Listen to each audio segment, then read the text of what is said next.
ok bala maa ñëw tey ci leçon tey bi xaaral ma defaat benn taxaw seetlu ci diggante well ak good. xam nga boo xoolee en fait boo jàngee tubaab dana la yomb parce que dafa am li ñuy wax adjectif am li ñuy wax adverbe. xam nga le plus souvent bu dee adjectif day ñëw rek jox benn melokaan moo bi quoi vous comprenez wala am benn information boo xam da ci dolli.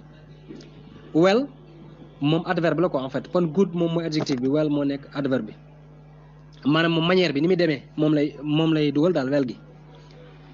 léegi kon bu njëkk bi boo ne only a good teacher can teach English well maanaam jàngalekat bu baax kese moo mën a jàngale anglais bu baax kon only a good teacher can teach English well donc loolu moo tax en fait li nga def normal. léegi nag boo ne I don't speak English well kenn du wax I don't speak English good déedéet waaye nag bu la neexee nga ne I speak a good English anglais bu baax lay làkk. I don't speak English well du ma wax anglais bu baax but I can make myself understood c'est-à-dire mën na ma wax anglais en fait bu baax wante mën na maa fexe ban comprendre ma daal. ok he is a good friend moom xarit bu baax la.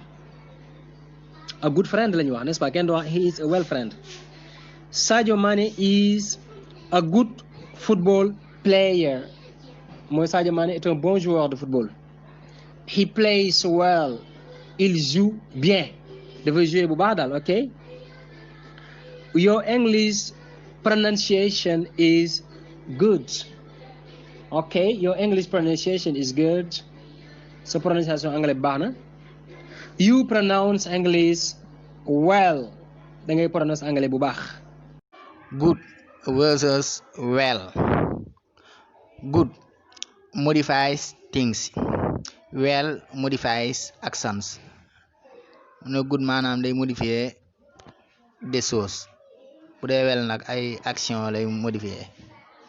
examples the food is good maanaam mu ne lekk gi baax na daal the food is good. he feels well moom mi ngi sant bu baax a baax he feels well. I feel well because I eat good food mooy maa ngi sant bu baax parce que damay lekk bu baax. I feel well because I eat good food. Youssou Ndour is a good singer mu ne Youssou Ndour dafa mën a woy. Youssou Ndour is a good singer. He sings well dafay woy bu baax a baax he sings well. I'm not very well today mooy tey sama yaram neexul tey wéruma daal. I am not very well today. voilà good adjectif la well nag adverbe la.